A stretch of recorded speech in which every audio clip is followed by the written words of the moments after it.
Strategi politik Jokowi, Sandiaga korban terkini. Ini pergerakannya semakin liar, semakin tidak terkendali. Nah, Pak Jokowi saya kira berkepentingan untuk pergerakannya ini tetap terkendali, terarah.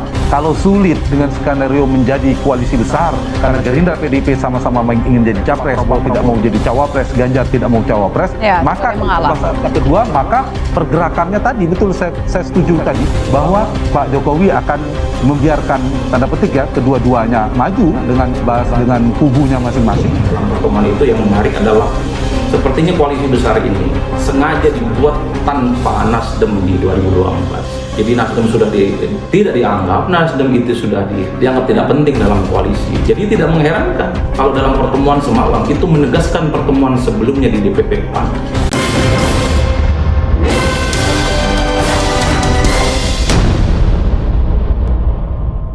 Perawakan Jokowi memang sekilas tidak menjanjikan. Orang tidak akan melirik dia pada pandangan pertama ketika mencari figur pemimpin. Secara fisik, sangat mungkin ia masuk dalam kategori orang-orang yang menyebutkan nama hotel mewah pun tidak bisa. Atau mungkin juga masuk golongan orang yang akan ditolak masuk hotel mewah milik Prabowo di DKI Jakarta. Tetapi jika bicara strategi politik, ia pandai meracik. Jokowi bukanlah tipe orang yang reaktif. Seperti kebanyakan orang Jawa pada umumnya, khususnya Solo, Jokowi tenang seperti air. Ia tidak cepat panik ketika ada masalah. Ia juga tidak lantas naik darah ketika difitnah.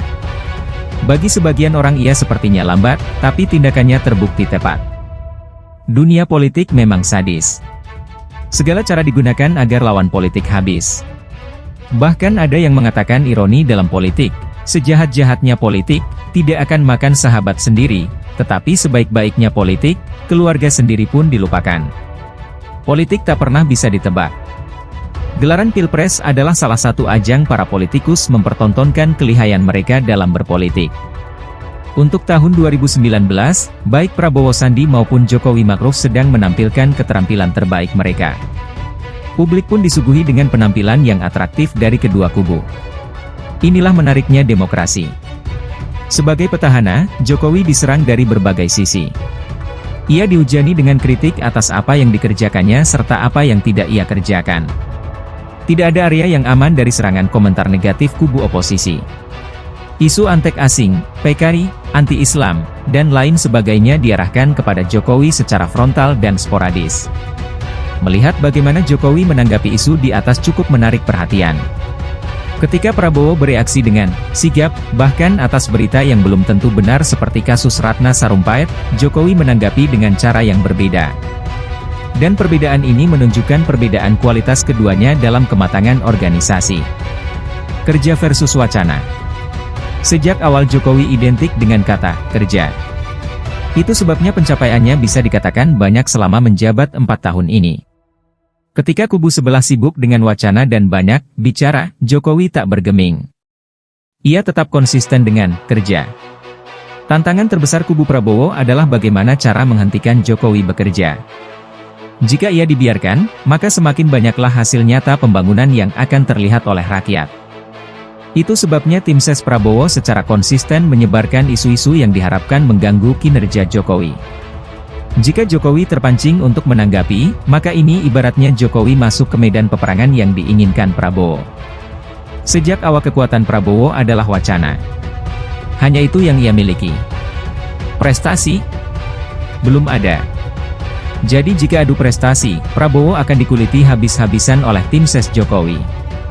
Setiap isu yang muncul selalu bertujuan untuk menggiring opini massa agar Jokowi terpancing untuk angkat bicara.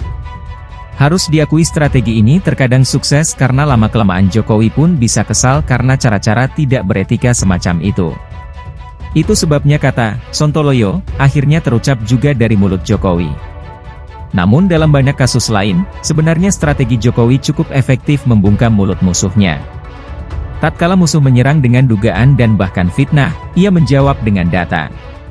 Dan tim ses Jokowi memang kuat dalam basis data, tidak seperti cawapres sebelah yang katanya, gila data, tetapi tidak jelas asal-muasal datanya dari mana. Menariknya adalah kerap kali Jokowi tidak menjawab langsung tuduhan yang dialamatkan kepadanya. Ia membiarkan publik membelanya. Ia sadar betul bahwa ia memiliki banyak orang yang tanpa diminta, akan melakukan klarifikasi data untuknya. Jadi Jokowi bisa menghemat energinya. Strategi yang efisien. Lalu kapan Jokowi menanggapi? Persis ketika isu-isu tersebut mulai lenyap. Ketika publik mulai lupa soal isu antek asing, Jokowi mengambil alih Blok Rokan dan Freeport. Dengan kata lain, Jokowi selalu menyegarkan ingatan publik akan hoaks yang dibuat lawan politiknya.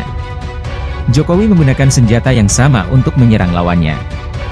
Dalam topik tempe setipis ATM, sebenarnya publik sudah menganalisa bahwa Sandiaga ngawur ketika menyampaikan itu. Dan media sosial ramai-ramai mempermalukan Sandiaga. Ketika publik mulai lupa soal ini, Jokowi baru tampil ke publik, mengecek pasar, dan memastikan bahwa harga dan ukuran tempe baik-baik saja. Jadi publik diingatkan kembali akan hoaks yang diproduksi Sandiaga.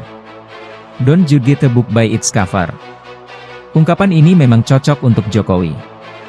Di balik tampang boyolalinya, ia menyimpan ide cemerlang membungkam mulut lawan politiknya dengan elegan.